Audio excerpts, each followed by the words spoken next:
బలాత్కారం చేశాడు అనేటువంటిది ప్రథమంగా ఈరోజు పత్రికల్లో వచ్చింది. నాకు అర్థం కావడంలో 4000 మందిని క్యూలో నిలబెట్టుకుని ఆ పేపర్ లాక్కుంటే కూడా 1000 మంది కంటే ఎక్కువ లాక్కోలేం.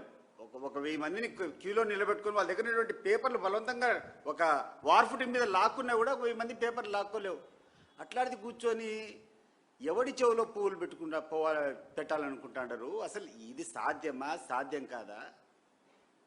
అయ్యా లోకేష్ గారు 4000 సమస్యల గురించి 4000 మంది దగ్గర నుంచి అర్జీలు తీసుకోవాలా అని చెప్పేటువంటి మీరు ఆలోచన చేస్తున్నారు కదా. రాష్ట్రంలో ఉన్నటువంటి సమస్యలన్నీ పరిష్కారం చేయాలని చెప్పి ఇండివిజువల్ సమస్యలు పక్కన పెట్టండి. అధికారం రాకముందు మీరు చెప్పినటువంటి హామీలు, మీరు అమలు చేసినటువంటి విధానము, మీ సమాధానం ఏంది అని చెప్పి నేను అడుగుతున్నా.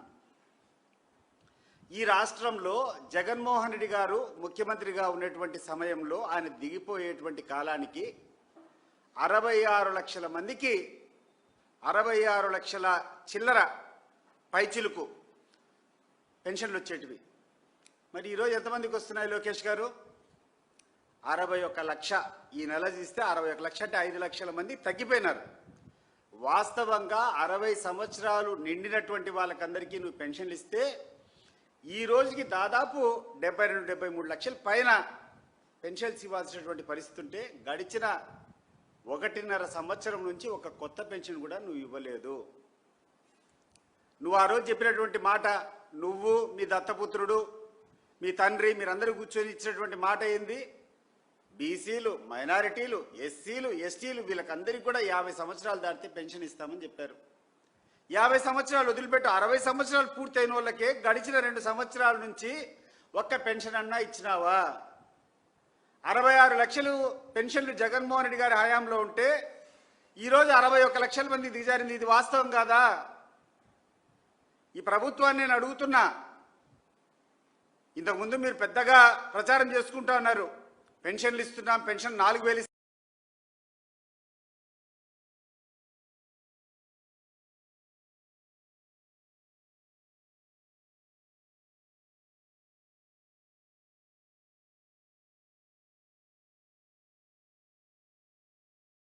పెన్షన్ 4000 ఇస్తానమని చెప్పి ఒకసారి గుర్తు చేస్తున్నాను ఈ యొక్క తెలుగుదేశం ప్రభుత్వానికి.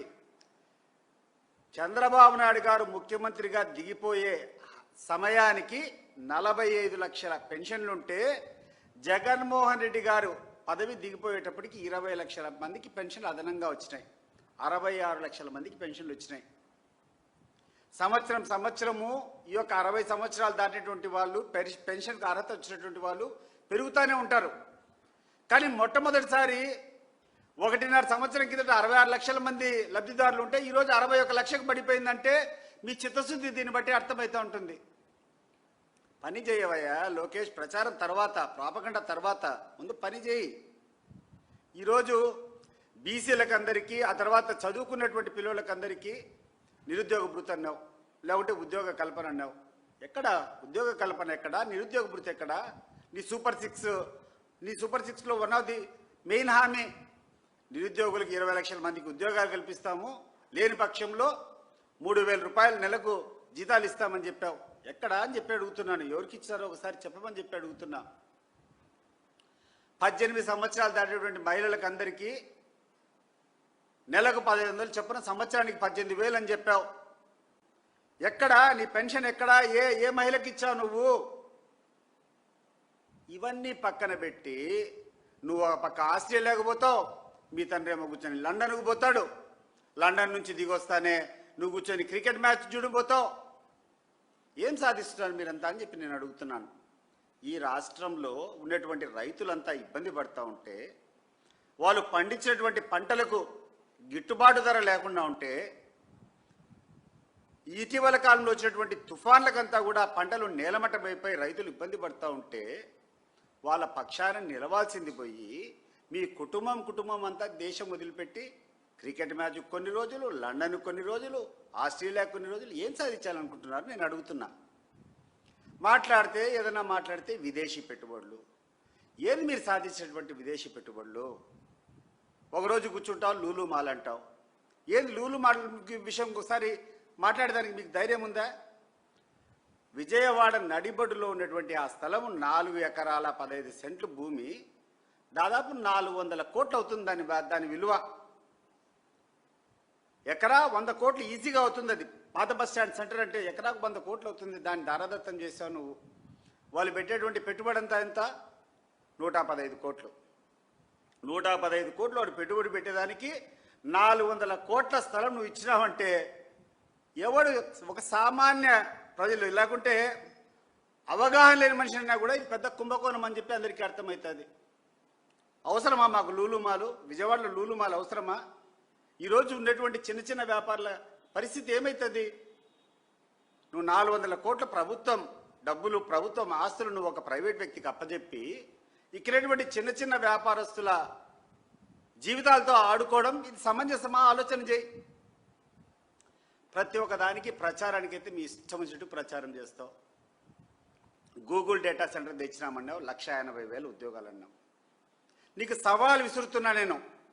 10,000 ఉద్యోగాలు నువ్వు చూపించగలుగుతావా? నువ్వు రాబోయే 5 సంవత్సరాల లోపల నువ్వు దిగిపోయే టైంకు ఈ యొక్క నీకు ఇచ్చినటువంటి ఈ టైంలో 10,000 ఉద్యోగాలు నువ్వు సంపాదించి పెడితే ఈ గూగుల్ డేటా సెంటర్ ద్వారా నీకు సాష్టాంగంగా పడిపోతాం మేము. తగలుగుతావా నువ్వు? కానీ ప్రచారం మాత్రం 1,80,000 ఉద్యోగాలు. ఎక్కడికి పోతుంది? ఎక్కడికి పోతున్నావు నువ్వు? ఏం సాధిస్తామని చెప్పి పోతున్నావు?